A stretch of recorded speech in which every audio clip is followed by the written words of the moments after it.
seluruh durriyah dan nuriyah Guru Agung Pangresa Abah, bilkhusus para wakil talqin Guru Agung Abah, yang diantaranya pada manakib online subuh kali ini dibisakan membersamai kita. Beliau hadir bersama kami, bersama orang tua kita, yaitu Profesor Kiai Haji Subandi Nur Muhammad. Hadir juga bersama kita Kiai Haji Anang Asy'ari, dan hadir juga bersama kita Kiai Haji Arif Yuniarasa. Semoga beliau dan seluruh para wakil talqin Guru Agung senantiasa Allah jaga kesempurnaan, kesehatan, dan istiqomahnya di dalam berkhidmah kepada Guru Agung Pangresa Abah. Begitupun yang sama-sama kita cintai, kita ta'zimi orang tua kita bersama, Bunda Haya, Bapak Profesor Priyatno, serta Bunda Sari, dan begitupun petugas manakib, Ustadz Suyatno, Ustadz Ba'li Harun Ar-Rashid, serta seluruh ikhwan akhwat rahimakumullah, seluruh petugas manakib, seluruh pemangku manakib, khususnya pada subuh kali ini. Semoga kita semua ada dalam doa pangresa Abah, Allah berkahi semuanya, segalanya, selamanya dengan karunia Tuhan Syekh. Alhamdulillahilladzi faddalana ala katsirin min ibadihil mu'minin. Kita bersyukur selalu kepada Allah masih dibisahkan pada pagi hari yang berbahagia ini untuk sama-sama ikut dalam manakib yang sangat mulia. Ikhwan akhwat yang dimuliakan Allah dimanapun berada, di dalam kitab Fadhailus Syuhur, ini masih di dalam bulan Jumadil Ula. Di salah satu hurufnya Tuan Syekh mentakwil menjelaskan, yaitu di antaranya huruf yang terakhir ada huruf ya. Wa ammal ya'u fi hadzal syahri al-yaumiyah. Adapun huruf ya pada bulan ini Jumadil Ula, yaitu huruf yang terakhir, Abah mengartikan dengan al-yaumiyah, yaitu keseharian. Apa yang dimaksud adalah allati ya'maluhal murid bi amri syaikhihi kulla yaumin ba'da salatil mafruḍati wal masnunati. Yang dimaksud keseharian adalah amalan keseharian yang diamalkan oleh para murid atas dasar perintah dari syekh atau gurunya, yang dilaksanakan setiap hari ba'da sholat fardu dan setelah sholat sunnah. Apa itu? Yakni zikrullah. Waliqaulihi ta'ala, sebagaimana Allah Ta'ala berfirman dalam Al-Quran, surat An-Nisa ayat 103. Allah berfirman, فَإِذَا قَضَيْتُمُ الصَّلَاةَ فَاذْكُرُوا اللَّهَ قِيَامًا وَقُعُودًا وَعَلَى جُنُوبِكُمْ فَإِذَا اطْمَأْنَنْتُمْ فَأَقِيمُوا الصَّلَاةَ إِنَّ الصَّلَاةَ كَانَتْ عَلَى الْمُؤْمِنِينَ كِتَابًا مَوْقُوتًا. Shadaqallahul Azim. Sebagaimana Allah mengatakan dalam Al-Quran, yang artinya, lalu apabila kamu, kata Allah, telah menyelesaikan sholat, maka ingatlah Allah dalam keadaan kamu berdiri dan pada duduk dan ketika kamu berbaring. Kemudian apabila kamu telah merasakan aman, maka laksanakanlah sholat itu sebagaimana hal biasanya. Sungguh sholat itu adalah kewajiban yang telah ditentukan waktunya atas orang-orang yang beriman. Nah, jadi Allah Ta'ala memerintahkan kita untuk senantiasa berzikir kepadanya. Maka dalam amalia keseharian kita, inti dari semua itu adalah bagaimana kita bisa mengingat Allah dalam setiap keadaan dan tidak melupakannya. Maka tidak bisa kalau tidak ditalqin. Maka setelah ditalqin, kita telah memiliki amalan keseharian yang sangat istimewa, sangat mulia, dan sangat agung. Sebagaimana kalam Tuan Syekh diantaranya Abah mengatakan, ajaran kita bukan ajaran coba-coba. Zikir dan amaliyah lainnya adalah khirqah, yakni bekas pakai para guru agung yang telah wusul, telah sampai kepada Allah dan mencapai kedudukan al-arif billah. Abah meneruskan, berkah itu ada pada sisa ajaran yang jadi amalan ini adalah sisa dari mereka. 124.000 anbiya para nabi, 124.000 para wali, kita telah mengamalkannya.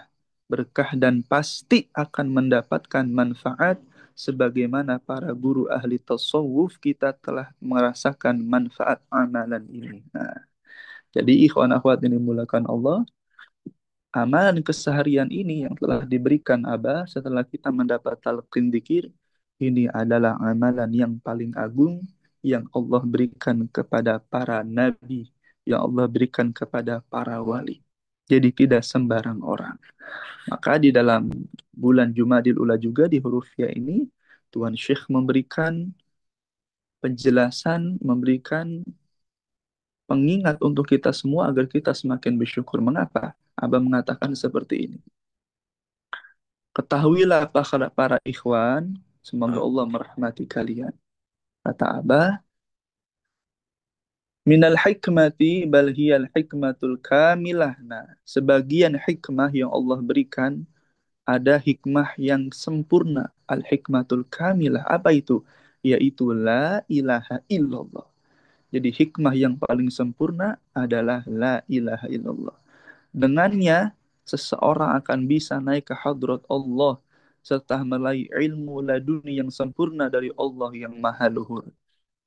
Dan dengannya juga, dengan kalimat tersebut, kalimat yang paling sempurna, hikmah yang paling sempurna, maka dengannya seseorang akan meraih kebahagiaan yang besar di dunia dan akhirat. Bahkan dikatakan walau alimal kafiru bisirri la ilaha illallah maka farobillah. Seandainya orang-orang kafir mengetahui rahasia la ilaha illallah maka mereka tidak akan mengingkari Allah Subhanahu wa taala. Dan seandainya Allah menghendaki siapapun menjadikan manusia menjadi umat yang satu, Allah bisa saja. Namun Allah memberikan petunjuk kepada siapa yang Allah kehendaki dan menyesatkan kepada siapa yang Allah kehendaki. Nah, faman sabaqat lahu sa'adatu a'ta la ilaha illallah. Wa man sabaqat lahu syaqawatu ansa la ilaha illallah. Nah, kata Allah Ta'ala, barang siapa yang telah ditetapkan kebahagiaan di zaman azali, zaman di mana belum tercipta apapun, tapi Allah telah mengkehendaki menetapkan kebahagiaan bagi dirinya, maka Allah akan berikan kepadanya la ilaha illallah. Tapi sebaliknya, barang siapa yang nasib buruknya telah mendahuluinya di zaman azali tersebut, maka dia tidak akan pernah bisa dan akan melalaikan kalimat la ilaha illallah. Kita bersyukur kepada Allah, ikhwan akhwat yang dimuliakan Allah. Allah telah memilih kita dengan izinnya, dengan mayyasya, untuk ditetapkan kita menjadi orang yang bahagia, yang beruntung dunia dan akhirat. Sebagaimana dalam kitab Miftahus Sudur, Talqin Dzikir di antara yang terakhir adalah bisa mendapatkan wasa'adatil qudusiyah, mendapatkan kebahagiaan yang hakiki. Maka ikhwan akhwat yang dimuliakan Allah, keseharian yang kita lakukan ini amaliyah mursyid yang telah menjadi dan mesti menjadi amaliyah yang harus kita maksimalkan, ini adalah amalan terbaik, amalan sempurna yang Allah berikan kepada manusia, manusia yang telah disempurnakan Allah Subhanahu wa taala. Ini adalah amalan bekas kata Abah dan keberkahannya ada pada amalan ini. Maka seluruh yang telah kita laksanakan, yang telah diberikan oleh Pangersa Abah, ini merupakan kasih sayang Allah bagi kita semua agar kita bisa mendapatkan kebahagiaan, keberuntungan dunia dan akhirat. Maka sudah tidak ada kebingungan lagi, sudah tidak ada lagi kegundahan bagi siapapun mereka yang telah mendapat talqin dzikir. Karena kalau dalam ayat Quran yang tadi di awal, kita diperintah oleh Allah mengingat Allah dalam keadaan qiyamah wa qu'uda wa ala junubihim. Baik ketika berdiri, duduk, dan berbaring. Kata Abah, tidak akan bisa berzikir dalam keadaan berbaring, baik ketika tidur, yaitu dimanapun tidur. Dan yang paling penting, ketika sudah dimasukkan ke liang lahat berbaring selamanya jasad kita, tidak akan bisa berzikir keadaan tersebut, kecuali hanya bagi orang yang sudah menerima talqin dzikir aja, kata Abah. hanya yang sudah menerima talqin dikir saja, maka dia akan selalu mengingat Allah dalam keadaan berdiri, duduk, ataupun berbaring. Nah, berbaring di sini kata Pangersa, yaitu ketika jasadnya telah berada di alam kubur atau di liang lahat. Jasadnya, namun ruhnya pulang kepada Allah Subhanahu wa Ta'ala. Nah, ikhwan akhwat yang dimulakan Allah, orang yang telah menerima manusia-manusia mulia pilihan Allah yang menerima talqin dzikir tersebut, maka tadi orang itu telah dipilih Allah untuk selalu bersamanya selamanya. Maka sudah tidak ada yang kita takutkan lagi. Bahkan kata Abah, tidak ada yang perlu ditakutkan lagi bagi ahli la ilaha illallah. Karena dalam hadis kudusi lain Allah mengatakan, la ilaha illallahu hisni, kata Allah.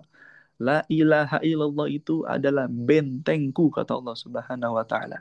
Wa man dakhala hisni amina min adabi, kata Allah taala. Barang siapa yang telah masuk ke dalam bentengku, yakni la ilaha illallah, maka orang tersebut akan aman selamanya daripada hukuman, azab, dan siksa Allah Subhanahu wa taala. Dan ketahuilah, azab, hijab terbesar antara kita kepada Allah adalah ghaflah anillah, lupa kepada Allah. Maka tidak heran Imam Junaid mengatakan, li'anna ghaflata anillah asyaddu min dukhulin nar. Sesungguhnya lupa, ketahuilah lupa kepada Allah lebih bahaya daripada masuk ke dalam api neraka. Ya Allah, kita telah diselamatkan, ikhwan akhwat yang dimuliakan Allah. Orang itu pada manusia umumnya takut akan siksaan neraka, yang nanti pada umumnya kan gitu. Tetapi dia lupa, siksaan terbesar sebelum adanya neraka akhirat adalah neraka dunia. Apa itu? Lupa kepada Allah Subhanahu wa taala. Orang yang lupa kepada Allah, dunia terasa sempit walaupun luas. Orang yang lupa kepada Allah, hati terasa galau walaupun banyak nikmat yang turun kepadanya. Orang yang lupa kepada Allah, sesuatu yang membahagiakan bisa menyedihkan. Bahkan dia dalam kesehariannya, satu hari yang 24 jam terasa cepat berlalu begitu saja tanpa manfaat. Begitu dunia ini yang hidupnya dia diberikan kurang lebih 60 tahun, waktu yang begitu panjang merasa singkat dengan hal yang tidak manfaat. Mengapa? Karena sudah hilang keberkahan dari hidupnya. Karena sempit hatinya, karena lalai ghaflah, lupa kepada Allah Subhanahu wa taala. Maka dalam keseharian yang dia pusingkan hanya dunia, dunia, dunia, hanya jabatan, jabatan, tahta, dan sebagainya, dia lupa akan kembali kepada Allah Subhanahu wa taala. Maka murid-murid Abah sudah tidak perlu takut lagi. Silakan cari dunia sebanyaknya. Silakan mengumpulkan harta sebanyaknya, boleh. Kenapa? Karena murid Tuan Syekh hatinya sudah steril daripada selain Allah. Ketika harta dititipkan kepada murid-murid Tuan Syekh, maka hanya ada di tangannya. Ketika ilmu dititipkan kepada murid-murid Tuan Syekh, maka hanya sekedar ada di genggamannya saja, tidak masuk ke dalam hatinya. Harta, ilmu, jabatan, tahta, ketika itu semua telah dimiliki oleh orang ahli la ilaha illallah. Lihat Pangkarsabah, ilmunya menjadi manfaat luar biasa. Harta kedudukannya menjadi manfaat buat umat luar biasa. Karena hati bagi ahli la ilaha illallah telah disterilkan dari pada dunia. Hanya hatinya adalah orang-orang yang telah ditalkin, hatinya hanya dihuni oleh penghuni, pemilik dunia dan seisinya, pemilik akhirat dan seisinya, yaitu hanya ada Allah, la ilaha illallah. Inilah kenapa Tuan Syekh mengatakan kita mesti bahagia karena kita telah dibersamakan oleh pemiliknya. Maka ketika sudah bersama pemilik dunia dan akhirat, apalagi yang akan membuat kita gelisah atau gundah gulana. Maka dunia ini ikhwan akhwat rahimakumullah adalah tempat kita untuk sekedar berpijak yang kita akan meninggalkan dunia sebentar lagi. Maka sebelum kita meninggalkan dunia selamanya, mumpung masih di dunia, mumpung masih hidup, adalah tugas kita bagaimana dalam amal keseharian kita ini, yaitu al-yaumiyah dalam bulan ini, kita terus mengingat Allah, kita terus bisa memperhatikan hubungan kita dengan Allah melalui bimbingan wasilah Guru Agung Pangersabah. Dengan seperti itu, kita maksimalkan istiqomah kita untuk mengamalkan ajaran pecinta kesucian jiwa ini, maka pasti kebahagiaan, keselamatan, ketenangan, dan keberuntungan dunia akhirat yang telah Allah janjikan kepada para wali-walinya Allah, kepada nabi dan para rasul-rasulnya Allah Subhanahu wa taala tersebut akan mesti didapatkan oleh orang-orang yang telah dan sudah menerima talqin dzikir dari ahlinya dan dia istiqomah mengamalkannya. Maka ikhwan akhwat yang dimuliakan Allah, telah sempurna amalan keseharian kita ini setelah bertemu dengan Tuan Syekh Guru Agung Pangersabah. Mengapa? Karena zikir yang sedang dan akan kita laksanakan ini tidak akan pernah ada hentinya. Tidak akan pernah selesai dimakan oleh ruang dan waktu. Bahkan ketika tadi kita telah dijemput oleh Allah, oleh para malaikatnya pulang kembali kepada Allah. Jasad kita telah berbaring di liang lahat, maka pasti murid-murid Abah yang sudah ditalkin siapapun, dia masih bisa mengingat Allah Subhanahu wa Ta'ala. Masya Allah. Luar biasa ikhwan akhwat yang dimulakan Allah. Artinya, maut atau mati pada orang umum atau pulang kepada Allah kita semua itu tidak bisa memutuskan hubungan seorang hamba dengan Tuhannya. Kalau pada umumnya ketika wafat kita kan tidak bisa ngapa-ngapain lagi. Tapi murid-murid Tuhan yang sudah ditalkin, wafatnya pun, meninggalnya pun, jasadnya pun masih diizinkan ruhanianya mengingat Allah Subhanahu wa taala. Masya kemuliaan mana lagi yang melebihkan talqin dikir dari ahlinya. Yang sudah wafat pun masih diizinkan Allah. Hakikatnya mengingat Allah bersama dengannya wa ini ma'aka abada. Masya Allah. Alhamdulillahilladzi faddalana ala kathiri min ibadihil mu'minin.